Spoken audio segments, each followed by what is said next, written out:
Hello everyone, स्वागत है आप सभी लोगों का शिक्षा फॉर नौकरी में। इस वीडियो लेक्चर में हम लोग डिस्कस करने वाले हैं यूटेट पेपर 2 के लिए मॉक टेस्ट नंबर 5। बहुत ही इंपॉर्टेंट मॉक टेस्ट है, रिवीजन मॉक टेस्ट है, तो ज़रूर लास्ट तक देखना। स्पेशली पेपर 2 के लिए बात कर रहा हूँ, जिसमें मैंने आज इस एसएसटी वाले पोर्शन को भी इंक्लूड किया है, तो ज़रूर से लास्ट तक वॉच करना। और चैनल पर नए हो तो ज़रूर सब्सक्राइब करना। टेलीग्राम पर ज़रूर कनेक्ट कर लेना, पीडीएफ आपको टेलीग्राम पर मिल जाएगा। पेपर से पहले ये मॉक टेस्ट जो है बहुत इंपॉर्टेंट है, मिस मत करो, क्योंकि रिवीजन करते चलोगे यहाँ से कॉन्फिडेंस बनता चलेगा। क्वेश्चन नंबर 1 है, what is not true about growth. वृद्धि के बारे में क्या सच नहीं है। बहुत सारे इंपॉर्टेंट क्वेश्चन डाले हैं यार, लास्ट तक बने रहना वीडियो में, समझ में भी आएंगे, आपको कॉन्सेप्ट भी क्लियर होता चलेगा। It is not true. देखो क्वेश्चन में क्या दिया है, ध्यान से पढ़ना है। नॉट ट्रू, कई बार हम देख लेते हैं कि भाई नॉट मिस कर देते हैं हम, तो नॉट का हमें यहाँ पर ध्यान रखना है। ग्रोथ क्या है, फिजिकल है, विकास शारीरिक है। ग्रोथ क्वांटिटेटिव है, मात्रात्मक है। ग्रोथ इज नॉट मेजरेबल, विकास को मापने योग्य नहीं है। ये growth is an increase in the size of the body, वृद्धि शरीर के आकार में वृद्धि होती है, आई थिंक इंक्रीमेंट होता है। तो क्या सही नहीं है, option number C is the right answer. देखिए इन्होंने लिखा है कि ग्रोथ इज नॉट मेजरेबल, विकास मापने योग्य नहीं है। ये बिल्कुल गलत है, क्योंकि हम वृद्धि को माप सकते हैं। वृद्धि किसके टर्म में होती है, आपकी फिजिकल, जो भी आपकी फिजिकल डेवलपमेंट होती है, जैसे कि आपकी लेंथ बढ़ना, लंबाई का बढ़ना, है ना, चौड़ाई का बढ़ना, विड्थ का बढ़ना, ओके, मोटाई का बढ़ना। तो ये सारी चीज़ें क्या है भाई, ये मेजरेबल हैं। जैसे आपका वेट हुआ, आपका भार हुआ, किसमें, किलोग्राम में आप मेज़र करते हो, तो ये सब किसके अंतर्गत आता है, वृद्धि के अंदर आता है, ग्रोथ के अंतर्गत आता है। तो इसको हम माप सकते हैं। मात्रात्मक होती है, ये बिल्कुल सही है, जो बी ऑप्शन है। और ये क्या है, ग्रोथ इज फिजिकल, विकास शारीरिक होता है, बिल्कुल सही बात है। Increase in the size of the body, कि इससे क्या है, जो शरीर है उसकी वृद्धि होती है। तो ग्रोथ के बारे में ये सारी चीज़ें सही हैं, और जो सही नहीं है वो है हमारे पास option number C. Next question number 2 लेते हैं। Emotion is an important intrinsic factor in the development of a child. Literal meaning of emotion is, एक बच्चे के विकास को निर्धारित करने में भावना एक महत्वपूर्ण आंतरिक कारक है। भावना का शाब्दिक अर्थ क्या है। ये भावना किसी भी लड़की का नाम नहीं है, इस भावना को हम बोलते हैं इमोशंस, ठीक है, जो आपके अंदर उत्पन्न होते हैं। तो वो पूछा है कि कौन सा अंदरूनी फैक्टर है जो डिटरमाइन करता है किसी भी इमोशन को। तो इस इमोशन का लिटरल मीनिंग क्या है, हाई स्पीड, तीव्र गति, एंगर, गुस्सा होना, एक्साइटेड स्टेज, उत्साहित होना। स्टेज मतलब ये मंच वो वाला स्टेज नहीं है, ये चरण है, ठीक है, उत्साहित चरण, या फिर इमोशन, भावुक होना। तो देखो राइट आंसर रहेगा यहाँ पर ऑप्शन नंबर सी। आप लोग मैक्सिमम जो है डी को राइट करेंगे, लेकिन डी यहाँ पर गलत हो जाएगा। क्यों, क्योंकि यहाँ पर क्या पूछा है, लिटरल मीनिंग पूछा है। लिटरल मीनिंग यानी कि इमोशन का पूरा प्योर मीनिंग क्या है। तो देखो इमोशंस जो है, एक जो शब्द है वो जो डेवलप हुआ है उसका मीनिंग होता है टू एक्साइट, ठीक है, टू एक्साइट, यानी कि जो आप एक्साइटेड फील करते हैं उस स्टेज को हम क्या बोलते हैं, इमोशन कहते हैं। उसी के अंदर सारी चीज़ें आती हैं, एंगर आता है, गुस्सा आता है, वो सारी चीज़ें उसके अंदर हैं। तो यहाँ पर जो लिटरल मीनिंग है that is known as excited stage of the person. तो C is the right answer. Emotion and cognition से लिया गया क्वेश्चन था, बहुत इंपॉर्टेंट टॉपिक है। क्वेश्चन नंबर 3 आते हैं हमारे पास। सोशल डेवलपमेंट रिफर्स टू, सामाजिक विकास डैश किसको संदर्भित करता है। A option, refinement of behaviour in adverse situation, प्रतिकूल परिस्थिति में व्यवहार का परिशोधन। Acceptable behaviour of a person, किसी व्यक्ति का स्वीकार्य व्यवहार। बोथ ए एंड बी, या इनमें से कोई नहीं। तो देखिए सोशल डेवलपमेंट, सामाजिक विकास, option number C is the right answer. प्रतिकूल परिस्थिति में व्यवहार का परिशोधन, यानी कि एडवर्स जो भी आपकी प्रतिकूल परिस्थितियाँ होती हैं उसमें आपका बिहेवियर जो होता है, उसमें आपका व्यवहार जो है कितना सही होके आता है, कितना रिफाइन होके आता है। Acceptable behaviour of a person, यानी कि किसी व्यक्तित्व का स्वीकार्य व्यवहार। दोनों ही चीज़ें क्या कहलाती हैं, सोशल डेवलपमेंट कहलाती हैं, सोशल डेवलपमेंट के अंतर्गत आती हैं, इसलिए ऑप्शन सी करेक्ट आंसर है। नेक्स्ट क्वेश्चन 4, हिंदी का क्वेश्चन। कंगाली में आटा गीला, इस लोकोक्ति का अर्थ क्या होगा। छल कपट से काम निकालना, पुरानी स्थिति में बने रहना, कष्ट पर कष्ट आना, या ज़बरदस्ती गले पड़ना। तो कंगाली में आटा गीला होना, इस लोकोक्ति का अर्थ होता है ऑप्शन सी, कष्ट पर कष्ट आना। यानी कि एक कष्ट आपका ख़त्म नहीं हुआ और उसके साथ साथ दूसरी प्रॉब्लम भी आपके सामने आ गई। फॉर एग्जांपल किसी व्यक्ति की जॉब चली गई, मैं एक एग्जांपल दे रहा हूँ, किसी व्यक्ति की जॉब चली गई, ए व्यक्ति की, और उसके साथ साथ ही उसकी कार भी चोरी हो गई। तो ये क्या हो गया भैया, ये कंगाली में आटा गीला, कि भाई एक तो उसके पास इनकम का सोर्स खत्म हो गया, उसके साथ साथ उसकी कार भी चोरी हो गई। तो ये क्या है, प्रॉब्लम पे प्रॉब्लम आ रही है, कंगाली में आटा गीला होना। Option C is the right answer for question number 4। Next question 5 आ गया है।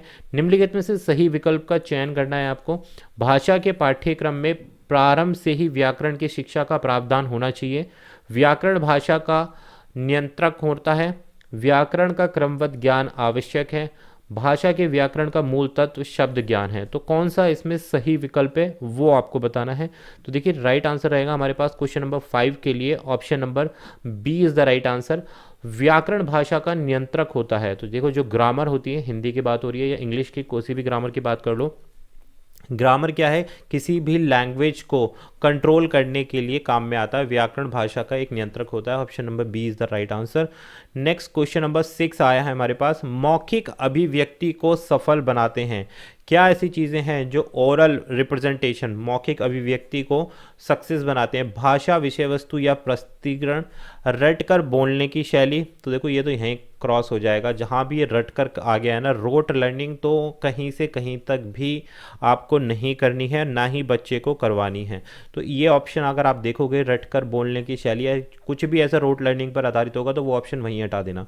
आरोह अवरोह को ध्यान में न रख लगातार बोलने की शैली, ठीक है, बिना भूले लगातार बोलने की शैली। तो देखिए मौखिक अभिव्यक्ति जिसको हम ओरल रिप्रेजेंटेशन होता है, तो उसको कौन क्या चीज़ें सही बनाती हैं? तो ऑप्शन नंबर ए भाई, उसको सफल बनाती है लैंग्वेज। आपके पास भाषा होनी चाहिए, चाहे वो हिंदी हो चाहे इंग्लिश हो, ठीक है।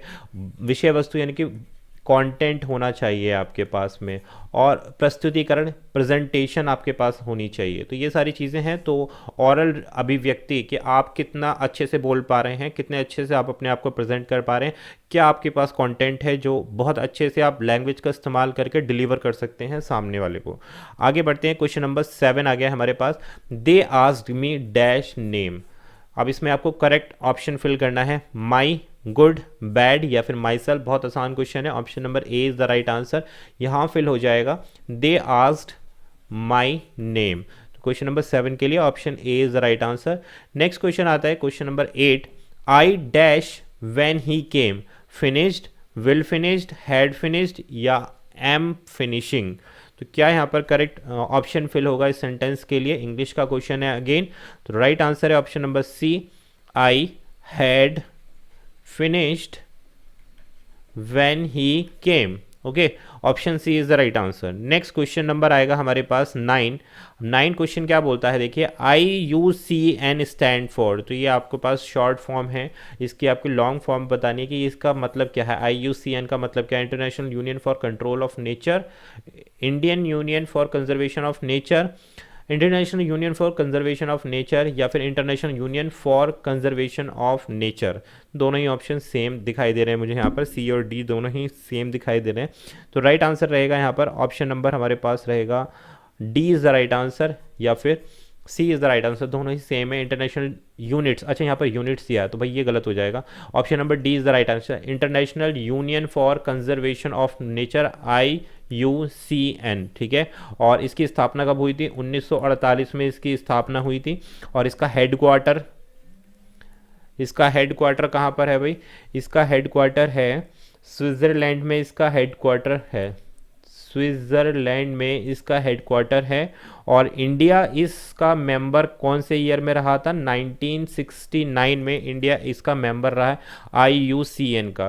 तो 1948 में इस्टेब्लिश हुआ था, हेडक्वार्टर स्विट्जरलैंड। तो option number D is the right answer. Next question number 10। Nanda Devi national park is located in. Nanda Devi राष्ट्रीय उद्यान डैश में स्थित है? राजस्थान में, उत्तराखंड में, उत्तर प्रदेश में या फिर मध्य प्रदेश में। तो 10 के लिए राइट आंसर होगा option number B. Nanda Devi national park जो है उत्तराखंड में स्थित है। और इसकी स्थापना कब की गई थी भाई? 1982 में इसकी स्थापना की गई थी। और ये जो पार्ट है, ये एक हिस्सा है valley of flower national park, ठीक है, जो उत्तराखंड में पड़ता है valley of flower national park, उसका ये एक हिस्सा है। और ये एक वर्ल्ड हेरिटेज साइट है जो यूनेस्को के द्वारा घोषित की गई है।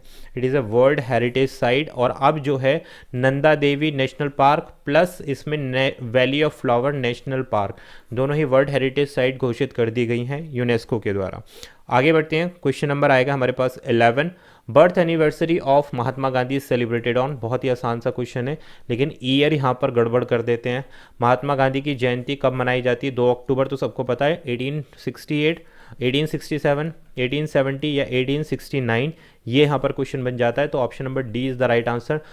2 अक्टूबर 1869 को इनकी बर्थ एनिवर्सरी सेलिब्रेट की जाती है। ओके, तो ये ऑप्शन डी इसका करेक्ट आंसर रहा है। और आपको पता है कहाँ इनका जन्म हुआ था? पोरबंदर नामक जिले गुजरात में इनका जन्म हुआ था।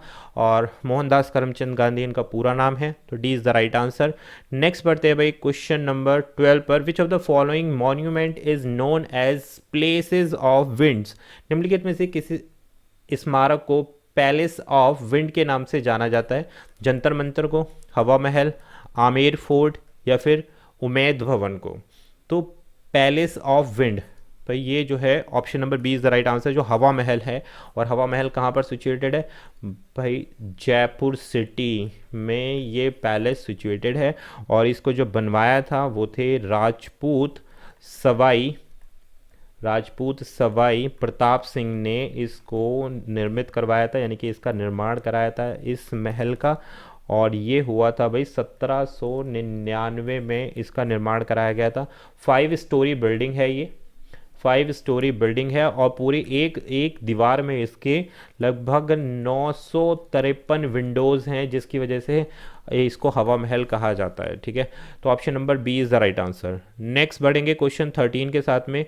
Who was the first oldest Indian women who climbed Mount Everest. Mount Everest पर चढ़ने वाली सबसे पहली उम्र दराज भारतीय महिला कौन थी? संतोष यादव, प्रेमलता अग्रवाल, ताशी एवं नुगिश मलिक या फिर मालावत पूर्णा?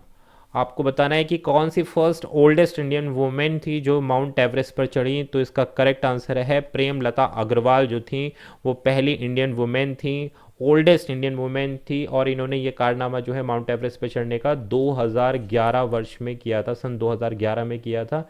ठीक है, और इन्होंने वर्ल्ड रिकॉर्ड बनाया था। इनकी एज उस समय पर 48 थी। इस एज में चढ़ने वाली इन्होंने वर्ल्ड रिकॉर्ड बनाया, ओल्डेस्ट इंडियन वुमेन थी। Option number B Premlata Agarwal. Next बढ़ते हैं भाई क्वेश्चन नंबर 14 के साथ में। Which of the following tool act as a brakes by providing friction to the climbing rope during the mountaineering. निम्नलिखित में से कौन सा उपकरण पर्वतारोहण के दौरान चढ़ाई वाले रस्सी को घर्षण प्रदान करके ब्रेक का काम करता है?